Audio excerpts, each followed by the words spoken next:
आप सबको मेरा प्रणाम।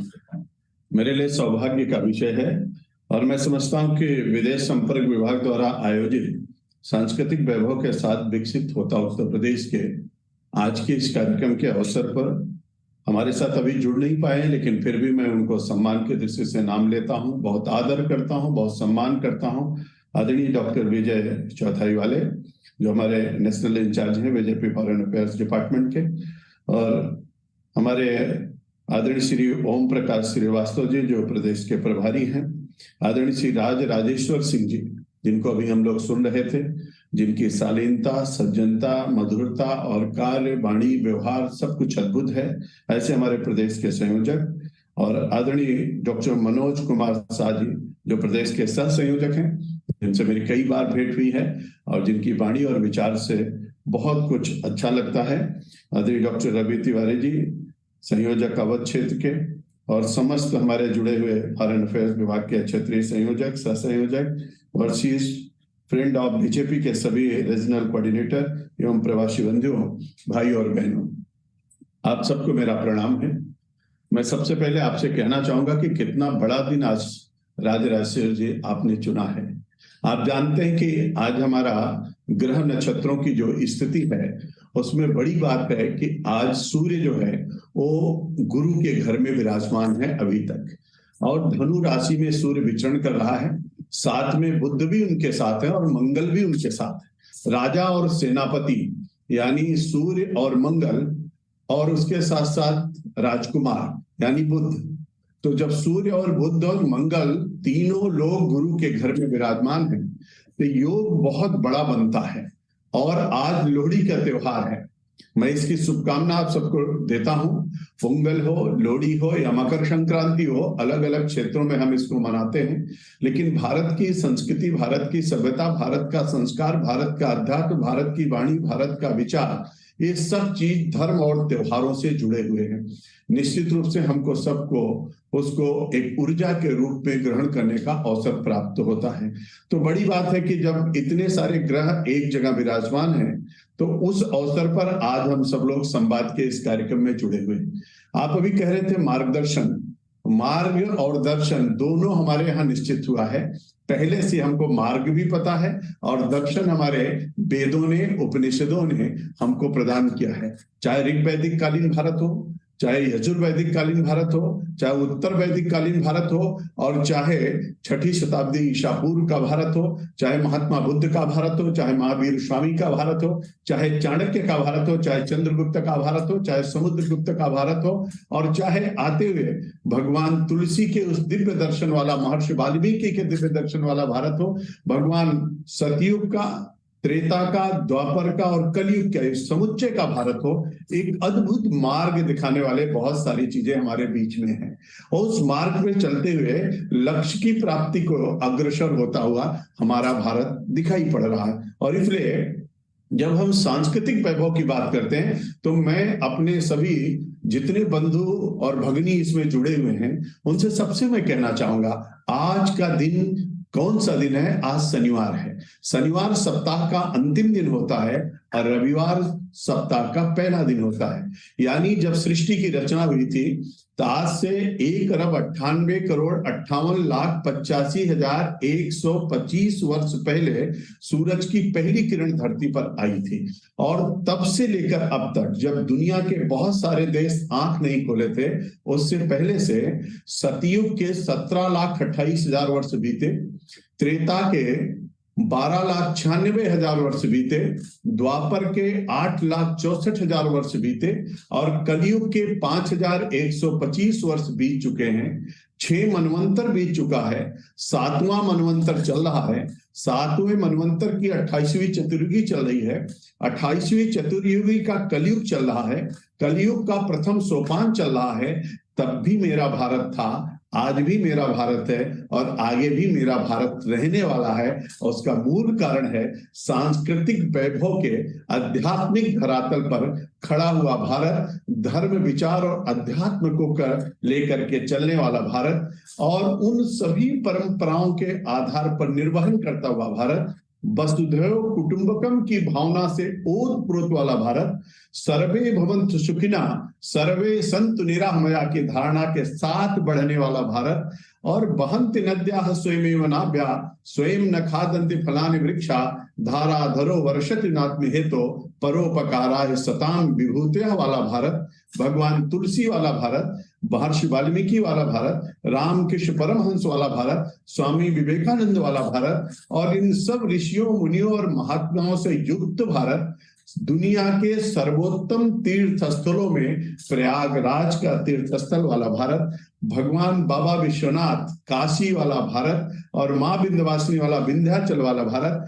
और भगवान श्री राम की श्री अयोध्या जी वाला भारत, और भगवान श्री कृष्ण के मथुरा और वृंदावन वाला भारत एक अद्भुत भारत है, एक दिव्य भारत है, एक महान भारत है, एक अद्भुत भारत है। और उसी भारत को सजाने और संवारने का काम आज इन सांस्कृतिक राष्ट्रवाद और वैभव को बढ़ाने का काम आदरणीय प्रधानमंत्री, आधुनिक शिल्पकार आदरणीय नरेंद्र भाई मोदी जी कर रहे हैं, जिनको आप सबका आशीर्वाद मिल रहा है। हमको लगता है वो ताकत, ऊर्जा उनके अंदर है कि वो भारत माता को संवारने और सजाने का काम कर रहे हैं, और उसमें सफलतापूर्वक वो आगे बढ़ रहे हैं। और इसी का परिणाम है कि पूरा भारत आज राममय हो गया है। पूरा भारत राममय है, पूरा भारत भगवानमय है, पूरा भारत भागवतमय है, पूरा भारत भगवामय है, और पूरा भारत सांस्कृतिक वैभव के साथ आगे बढ़ने का काम कर रहा है। और इस दृष्टि से जब मैं देखता हूं और विचार करता हूं तो मुझको लगता है आप लोग जहां कहीं भी बैठे हैं, आपके अंदर वही हवा, वही पानी, वही वायु, वही प्राणवायु चल रही है, जिस रजकण को लेकर के आप वहां पर भी भगवान के भक्ति का और सांस्कृतिक वैभव का गुणगान करने के लिए आज इस वीडियो कॉन्फ्रेंसिंग के माध्यम से जुड़े हुए हैं। इसलिए आप सामान्य नहीं हैं, आपकी आत्मा और हमारी आत्मा, आपका परमात्मा और हमारा परमात्मा, ये सब एक है, और इसलिए हम एकात्म मानववाद की बात करते हैं। और इसलिए मोदी ने कहा, आदरणीय प्रधानमंत्री जी ने कहा, सबका साथ, सबका विकास, सबका विश्वास और सबका प्रयास। उस आधार पर चलते हुए अगर आप वर्तमान समय में देखेंगे तो एक वैभव की अनुभूति आपको होगी, आपको बहुत अच्छा लगेगा। अभी हमारे डॉक्टर मनोज जी कह रहे थे, मैं सुन रहा था, आपने देखा होगा माँ गंगा का अवतरण। गंगा 3 है, एक आकाश गंगा है, एक पाताल गंगा है, और एक धरती की गंगा। इसलिए त्रिपद गामिनी गंगा हम लोग कहते हैं, और इसलिए हम कहते हैं गंगा तो दर्शनात् मुक्ति। इसीलिए हमारे यहाँ कहा गया कि दर्शन मात्र से गंगा के मुक्ति प्राप्त होती है। जितने लोग हमको आप सुन रहे हैं, मैं आप सबसे निवेदन करूंगा कि दुनिया में बहुत सारी नदियां हैं, किसी नदी का पानी और किसी तालाब का पानी आप भर करके रख दीजिए, एक सप्ताह बाद या 10 दिन बाद पानी में कीड़े पड़ जाएंगे या पानी सूख जाएगा, लेकिन गंगा जल कभी सूखता नहीं और उसमें कभी कीड़े नहीं पड़ते। इसलिए कहा गया है गंगा तो दर्शनात् मुक्ति। अद्भुत है गंगा का महात्मा। और इसलिए हम लोगों ने आदरणीय प्रधानमंत्री जी की प्रेरणा से, आदरणीय मुख्यमंत्री योगी आदित्यनाथ जी के नेतृत्व में यहाँ पर हम लोगों ने गंगा यात्रा किया। पहली बार आपने सुना होगा कि गंगा यात्रा का आयोजन उत्तर प्रदेश में किया गया, और उत्तर प्रदेश ने 2 यात्राएं की। एक यात्रा हमारे बिहार के बॉर्डर बलिया से चला, और दूसरा यात्रा हमारा बिजनौर से प्रारंभ हुई, और दोनों यात्राएं आकर के कानपुर में उनका मिलन हुआ। माँ गंगे साफ हो, अविरल गंगा हो, निर्मल गंगा हो, स्वच्छ गंगा हो, इसके लिए 128 वर्ष पुराना शीशामऊ के नाले को हम लोगों ने बंद किया। आदरणीय प्रधानमंत्री जी ने आकर के उसको देखा। 400 नालों को हम लोगों ने ठीक किया। आपको याद होगा जब पिछली बार दिव्य कुंभ और भव्य कुंभ का आयोजन किया गया था तो दुनिया के बहुत सारे राष्ट्राध्यक्ष आए थे, 72 देशों का ध्वज लगा हुआ था। बट वृक्ष पहली बार आजादी के बाद खोला गया था क्योंकि उसको किले में कैद कर दिया गया था। लोग पूछते थे सरस्वती तो हैं लेकिन दिखती नहीं है। पहली बार मोदी और योगी के नेतृत्व में सरस्वती कूप का दर्शन करने का अवसर प्राप्त हुआ। 24 करोड़ लोग आए, स्नान किया, आचमन किया, जलपान किया और सुरक्षित अपने घरों को वापस गए। मां गंगे का ऐसा आशीर्वाद प्राप्त हुआ। आप सब लोग जानते हैं प्रयाग में जब कभी कुंभ होता था तो कोई न कोई घटनाएं घटित होती थी, लेकिन प्रयागराज तीर्थ से लोग कहते थे कि प्रयागराज तीर्थ में ऐसा क्यों होता है। प्रयागराज तीर्थ ने कहा मेरी कोई गलती नहीं है क्योंकि मैं वहां नहीं हूं, वहां तो इलाहाबाद है। और इसीलिए योगी जी ने इलाहाबाद को प्रयागराज कर दिया, और जब प्रयागराज कर दिया तो सारी घटनाओं से मुक्ति मिल गई। लोग कहते थे राम मंदिर क्यों नहीं बन रहा है, भगवान श्री राम ने से प्रभु से बात करते हुए लोग कहते थे क्यों नहीं बन रहा, हे प्रभु आप क्यों नहीं आते। प्रभु कहते थे मैं कैसे आऊं, मेरी अयोध्या तो है नहीं, वहां तो फैजाबाद है। महाराज जी को लगा, योगी जी मुख्यमंत्री जी को लगा कि जब तक हम फैजाबाद को अयोध्या नहीं करेंगे तब तक प्रभु का आशीर्वाद हमको प्राप्त नहीं होगा। आपने देखा होगा जैसे उन्होंने जो फैजाबाद को अयोध्या किया, भगवान को हेलीकॉप्टर से नीचे उतारे और उसके बाद उन्होंने दीपोत्सव का कार्यक्रम किया। दीपोत्सव का कार्यक्रम का आयोजन होना, फैजाबाद का नाम अयोध्या करना और हेलीकॉप्टर से प्रभु को लाना, जब तीनों का संयोग बना, कोर्ट का आदेश आ गया और हमारे आदरणीय प्रधानमंत्री के द्वारा वहां पर भूमि पूजन हो गया, भव्य मंदिर बनना प्रारंभ हो गया। और आप सबके दुनिया भर में जहां कहीं भी भरतवंशी और भारत मूल के लोग हैं उनके सबके, और जहां पर सनातन और सनातनी लोग हैं, विश्व के आशीर्वाद से आदरणीय प्रधानमंत्री द्वारा 22 तारीख को विग्रह पूजन भी होने जा रहा है। सांस्कृतिक वैभव की पराकाष्ठा है। महर्षि वाल्मीकि के नाम से पहला पुष्पक विमान अगर कहीं आया था तो अयोध्या में उतरा था, लेकिन अयोध्या में इंटरनेशनल एयरपोर्ट नहीं था। पहली बार आदरणीय प्रधानमंत्री जी के आशीर्वाद से, आदरणीय मुख्यमंत्री जी के प्रयासों से वहां पर इंटरनेशनल एयरपोर्ट, जिसका लोकार्पण अभी प्रधानमंत्री जी ने किया। हमको बहुत खुशी है बताते हुए कि महर्षि वाल्मीकि के नाम से इंटरनेशनल एयरपोर्ट बना है, जहां आप सब लोग भी सादर आमंत्रित हैं। आप आएंगे, हम सब आपका स्वागत और अभिनंदन करेंगे। इसके साथ साथ 4 लेन और 6 लेन की सड़कें बन गई, सरयू मैया हिलोरे ले रही हैं, आप उसमें क्रूज चल रहा है, पर्यटक आ रहे हैं और लाखों लोग प्रतिदिन हनुमानगढ़ी और भगवान श्री राम के दर्शन कर पा रहे हैं। एक अद्भुत अयोध्या, दिव्य अयोध्या, और वही अयोध्या जो हम लोगों ने सोचा था, त्रेता वाली अयोध्या, भगवान श्री राम वाली अयोध्या फिर से बनकर के तैयार है। प्रकाश पुंज को देखिए, दीपोत्सव को देखिए, रंगोत्सव को देखिए, बनारस के दीपावली को देखिए, राम सर्किट हो, कृष्ण सर्किट हो, बौद्ध सर्किट हो, जैन सर्किट हो, इसके माध्यम से चारों तरफ विकास की गंगा बह रही है। और इसलिए हम कहते हैं सांस्कृतिक राष्ट्रवाद के साथ साथ जो विकसित होता हुआ उत्तर प्रदेश दिख रहा, ये भी बड़ा अद्भुत है। डॉक्टर मनोज बोल रहे थे, मैं सुन रहा था, वास्तव में चाहे रेल कनेक्टिविटी है, रोड कनेक्टिविटी हो, एक्सप्रेसवे का मामला हो, या एयर कनेक्टिविटी हो और मेट्रो कनेक्टिविटी हो, आज हमारा उत्तर प्रदेश अग्रणी होता हुआ पूरे भारत के अंदर नजर आ रहा है। तो चतुर्दिक विकास की आंधी भी चल रही है और सांस्कृतिक राष्ट्रवाद का चरम भी चल रहा है। इन दोनों के समुच्चय के आधार पर उत्तर प्रदेश सांस्कृतिक वैभव के साथ विकसित उत्तर प्रदेश भी दिखाई पड़ा। मुझको बताते हुए खुशी हो रही है, पर्यटक आज पूरी दुनिया के अंदर अगर एक प्रदेश में कहीं सबसे ज्यादा पर्यटक आ रहे हैं तो उसका नाम उत्तर प्रदेश है। हर तरीके से उत्तर प्रदेश में कानून व्यवस्था नंबर 1 की है। दुनिया के बहुत सारे देशों में उदाहरण दिया जाता है, अगर कानून व्यवस्था ठीक करना है तो योगी को लाइए और मोदी जी को लाइए। और इसलिए योगी के बुलडोजर के बारे में भी चर्चा आप लोग सुनते रहते हैं। कानून व्यवस्था भी नंबर 1 पर है। एक्सप्रेस वे वाला प्रदेश, 5 एक्सप्रेस वे बनाने का काम भी उत्तर प्रदेश में किया गया। इसके साथ साथ 10 एयरपोर्ट बनकर के संचालित हो गए। आप सबको पता है कि जेवर इंटरनेशनल एयरपोर्ट बन रहा है, जो एशिया का सबसे बड़ा इंटरनेशनल एयरपोर्ट तैयार हो रहा है, हमारे उत्तर प्रदेश में है। मेडिकल कॉलेज, हर जिले में एक मेडिकल कॉलेज। आप हेल्थ स्ट्रक्चर के दृष्टि से उत्तर प्रदेश अग्रणी भूमिका में जा रहा है, यानी चतुर्दिक विकास उत्तर प्रदेश का बहुत तेजी के साथ हो रहा है। आदरणीय प्रधानमंत्री जी ने कहा 5 ट्रिलियन इकोनॉमी भारत की बनेगी।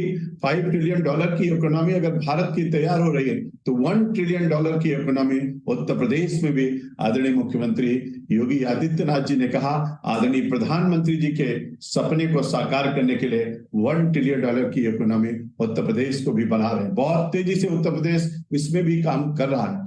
हमारे यहाँ निवेशक बहुत तेजी के साथ आ रहे हैं, क्योंकि हमारे पास 6 ऋतुएं हैं। किसी भी प्रांत में अगर आप देखेंगे, भारत सबसे सौभाग्यशाली देश है दुनिया में। इसीलिए भगवान कभी भी अवतरित हुए तो भारत में है। संस्कृत का एक श्लोक है जिसमें कहा गया है, गायन्ति देवाः किल गीतकानि धन्यास्तुते भारत भूविभागे। हमको बताते हुए गर्व हो रहा है हम लोग कितने सौभाग्यशाली हैं कि हम लोग भारत में जन्म लिए हैं। और इसलिए बड़ी बात है कि हमारे यहाँ जब इस बात की चर्चा होती है और लोग सोचते हैं, तो किसी देश में दुनिया में आप जाएंगे तो शरद ऋतु मिलेगी, कहीं ग्रीष्म ऋतु मिलेगी, कहीं वर्षा ऋतु मिलेगी। हमारे यहाँ 6 ऋतुएं मिलती हैं। अभी हेमंत चल रहा है, हेमंत के तुरंत बाद बसंत आएगा। आप देखिए, हम लोग कहते हैं हमारे यहाँ ग्रीष्म भी है, हमारे यहाँ शरद भी है, हमारे यहाँ वर्षा भी है, हमारे यहाँ शिशिर भी है, हमारे यहाँ हेमंत भी है और हमारे यहाँ बसंत भी है। 6 ऋतुओं का आनंद अगर कहीं पर है तो भारत में है, और उसमें भी उत्तर प्रदेश उसकी अग्रणी भूमिका में है। तो सांस्कृतिक वैभव की दृष्टि से तेजी के साथ बदलता हुआ उत्तर प्रदेश, बढ़ता हुआ उत्तर प्रदेश और आदरणीय प्रधानमंत्री जी की प्रेरणा, उनका आशीर्वाद और उनकी प्रेरणा, उनके मार्गदर्शन में योगी आदित्यनाथ जी का प्रयास, इन दोनों का डबल इंजन की सरकार ने उत्तर प्रदेश की तस्वीर को बदल दिया है।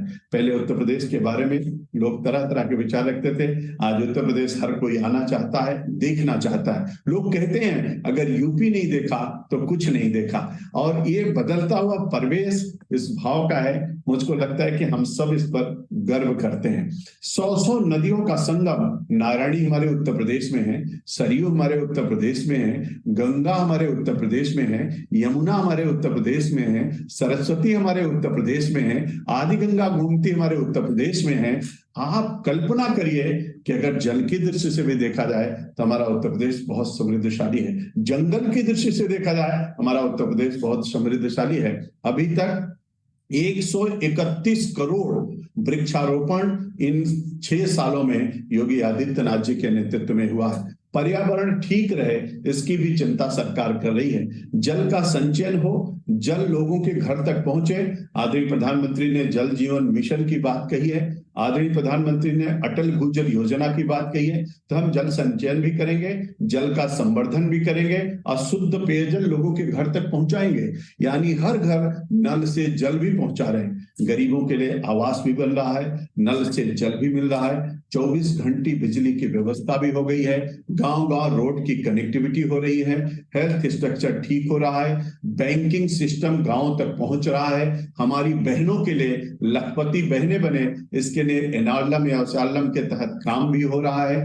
लोगों को रोजगार प्राप्त हो, कोई भी बेरोजगार न रहे, उसकी भी पूरी तरीके से चिंता हो रही है। निवेशक आ रहे हैं, यानी चतुर्दिक विकास उत्तर प्रदेश का हो रहा है। और निश्चित रूप से मैं ये कह सकता हूं, मोदी जी के सपनों का भारत बनाने के लिए उत्तर प्रदेश तैयार और तत्पर है। योगी जी के नेतृत्व में बहुत तेजी के साथ काम हो रहा है। मैं विस्तार से बहुत बातों पे नहीं जाना चाहता हूं, लेकिन आप सबसे मेरा निवेदन है, आदरणीय प्रधानमंत्री जी ने कहा है हम लोग जहां कहीं भी रहें, मंदिरों में भजन कीर्तन करेंगे, अपने घरों में दिया जलाएंगे, भगवान का आगमन हो रहा है, उनके स्वागत की तैयारी करेंगे।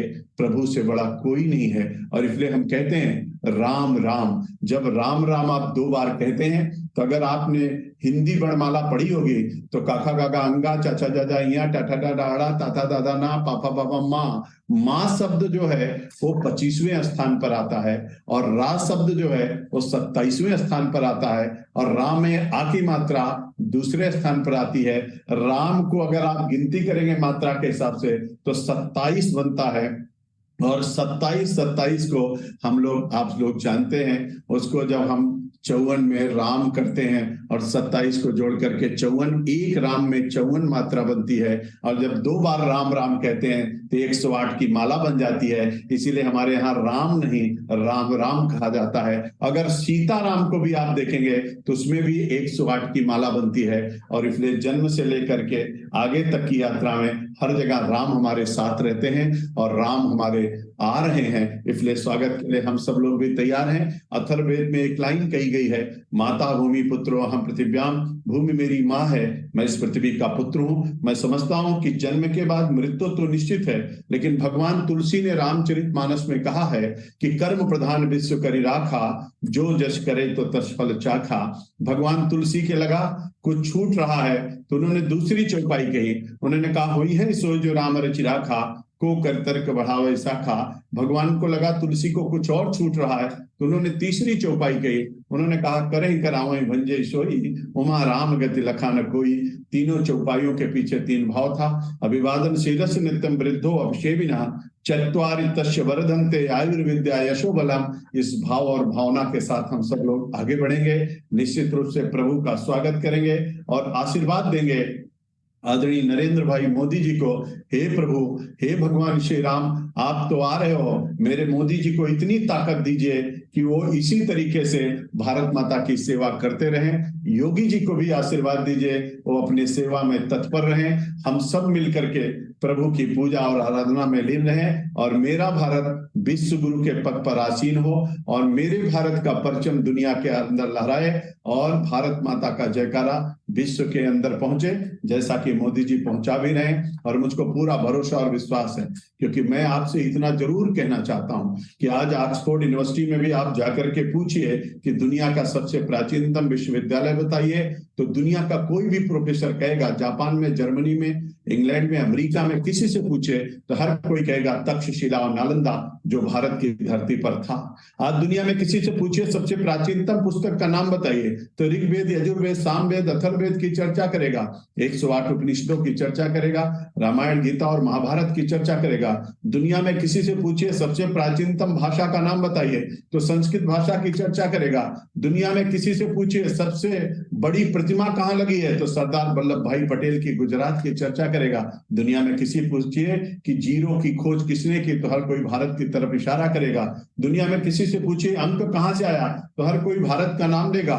दुनिया में किसी से पूछे सबसे प्राचीनतम मंत्र का नाम बताइए, तो गायत्री महामंत्र की चर्चा करेगा। और दुनिया में किसी से कहीं पर जाके पूछे योग कहां से आया, तो लोग भारत की तरफ इशारा करेंगे।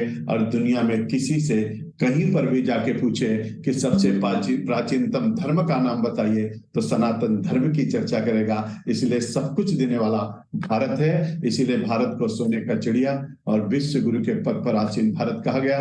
तो सांस्कृतिक वैभव के साथ बढ़ता हुआ भारत, बदलता हुआ भारत, मोदी जी के नेतृत्व में हंसता खेलता हुआ भारत, प्रगति के पथ पर अग्रसर होता हुआ भारत, चंद्रायन पर पहुंचता हुआ भारत, सूर्य पर पहुंचता हुआ भारत, तिरंगे को लहराता हुआ भारत, 108 उपग्रह एक साथ छोड़ने वाला भारत, अपना सुई से लेकर के तोप तक बनाने वाला आत्मनिर्भर वाला भारत, विकसित भारत के संकल्प की यात्रा के साथ बढ़ता हुआ भारत, 2047 तक विकसित भारत बने, इसके संकल्प के साथ बढ़ता हुआ भारत। मैं समझता हूं एक अद्भुत भारत, दिव्य भारत, महान भारत बनेगा और दुनिया में परचम भारत का लहरेगा। और इसलिए मैं जलते हुए प्रकाश से कहूंगा, आदिदेव नमस्तुभ्यं प्रसीदमं भास्कर दिवाकर नमस्तुभ्यं प्रभाकर नमोस्तुते, दीपक ज्योति प्रब्रह्मा दीपक ज्योति नारदना दीपो हरस्मे पापम दीपक ज्योति नमोस्तुते, कल्याण आरोग्यम धन संपदा सत्यवति विनाशाय दीपक ज्योति नमोस्तुते। हे प्रकाश देवता, ऐसे ही प्रकाश आप बिखेरते रहिए और जितने लोग आज के वीडियो कॉन्फ्रेंसिंग में जुड़े हैं उनका सबका ललाट चमकता रहे, उनका उद्योग, उनका काम, उनका जीवन सुखमय रहे। ऐसे ही हमारे सूर्य भगवान की कृपा रहे और आप सबका जीवन आनंदित रहे। आप जहां कहीं भी रहें हंसते खेलते और मुस्कुराते रहें, बढ़ते रहें, चलते रहें, चलाते रहें और भारत की चिंता करते रहें। और मोदी जी को आशीर्वाद देते रहें कि मोदी जी आगे बढ़ो, हम तुम्हारे साथ हैं। योगी को भी अपना आशीर्वाद आप सब लोग देते रहें। आप सबको प्रणाम, वंदे मातरम, जय जय श्री राम, भारत माता की जय। बहुत धन्यवाद आप सबका। भारत माता की जय।